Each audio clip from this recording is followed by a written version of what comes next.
प्रिय छात्र छात्राओं, जैसे कि बात मैं बता रहा था, निर्गम अभिलाक्षणिक वक्र की क्या परिभाषा है।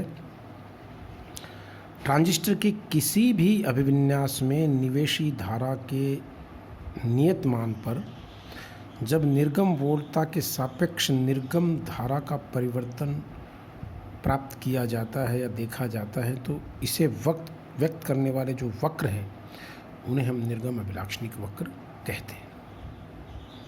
अब देखिए,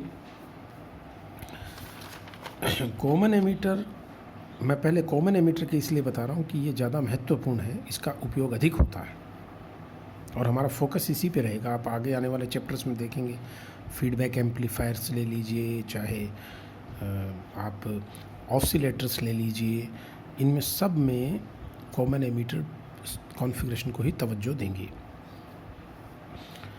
तो निर्गम वोल्टता का मतलब कॉमन एमीटर मोड में VCE का मान नियत रखकर आप VBE को बदलते जाइए और उसके संगत IB का मान नियत रखकर VCE को बदलते जाइए और उसके संगत IC का मान प्राप्त करते जाइए। इस प्रकार एक वक्र हमें प्राप्त होगा। तो जब ये निवेशी धारा आधार धारा है IB के किसी मान पर आप VCE को बदलेंगे और इसके संगत संग्राहक धारा का मान ज्ञात करके वक्र खींचते हैं, तो हमें ये एक वक्र जैसे IB बराबर 0 के लिए खींच लिया, 50 एम्पियर माइक्रो एम्पियर के लिए खींच लिया, 100 माइक्रो एम्पियर रख करके खींच लिया, 150 माइक्रो एम्पियर के लिए खींचा, तो आप देखेंगे कि जैसे जैसे IB का मान बढ़ाते जा रहे हैं वैसे वैसे IC का मान बढ़ता जा रहा है। मैं यहाँ ये बताना चाहूँगा बच्चों को कि इसका जो मान है, ये IB और IC की जो मान है, ये आप देखिए कि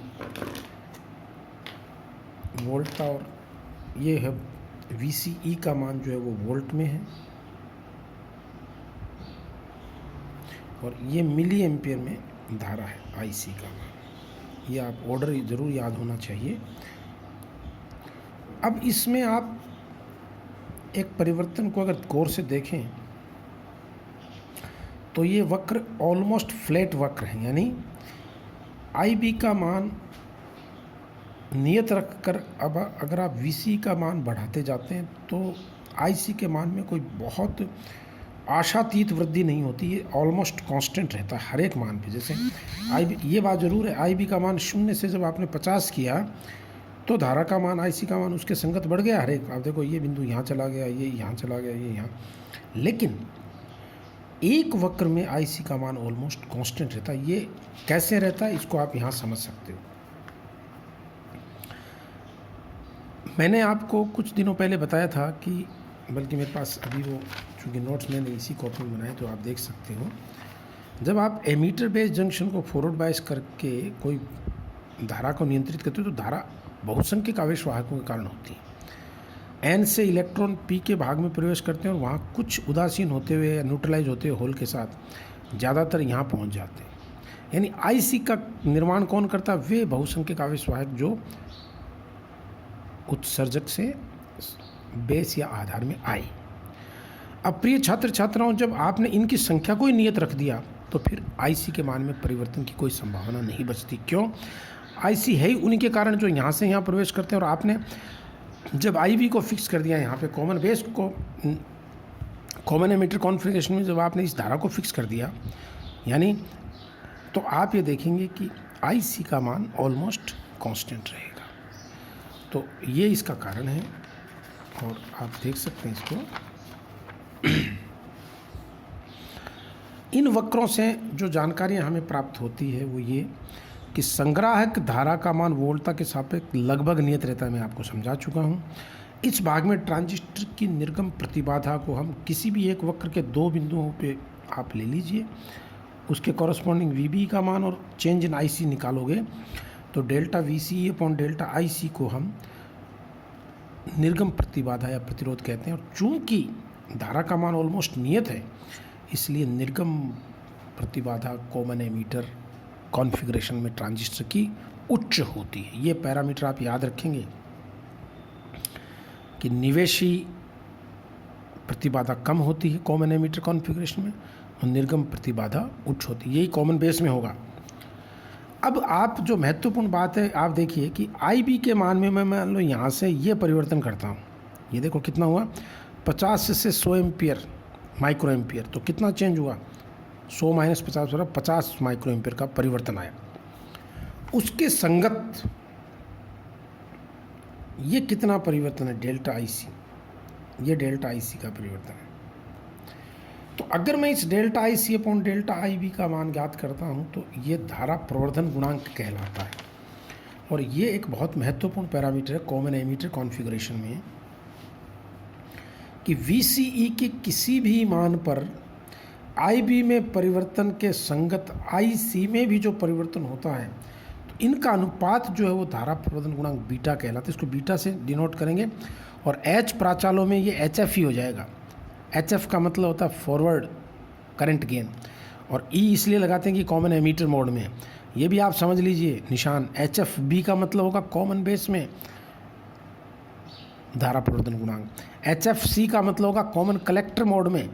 तो ये जो बच्चे लेट ज्वाइन किया वो ये समझ लें कि HF is a common general criteria, अग्र धारा प्रवर्धन गुणांक। अब कौन सी कॉन्फ़िगरेशन आप इस्तेमाल कर रहे हो, कॉमन एमीटर तो HFE हो जाएगा, कॉमन बेस है तो HFB हो जाएगा, और कॉमन कलेक्टर है तो HFC हो जाएगा।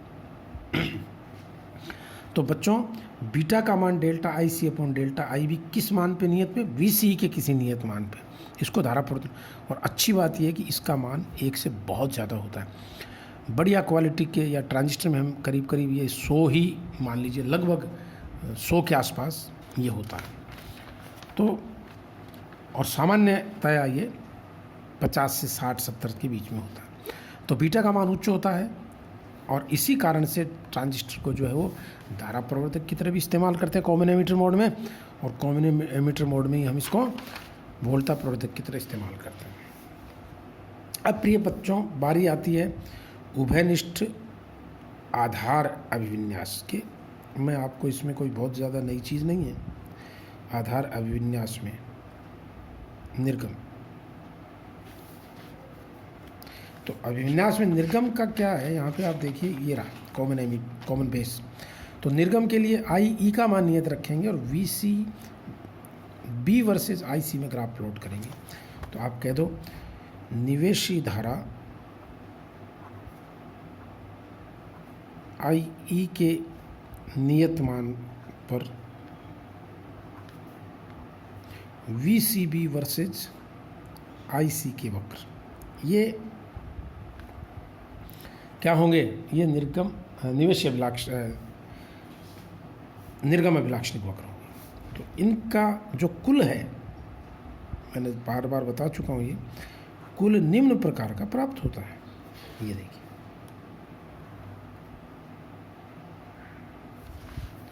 ये ऑलमोस्ट कांस्टेंट कर्व्स आते हैं।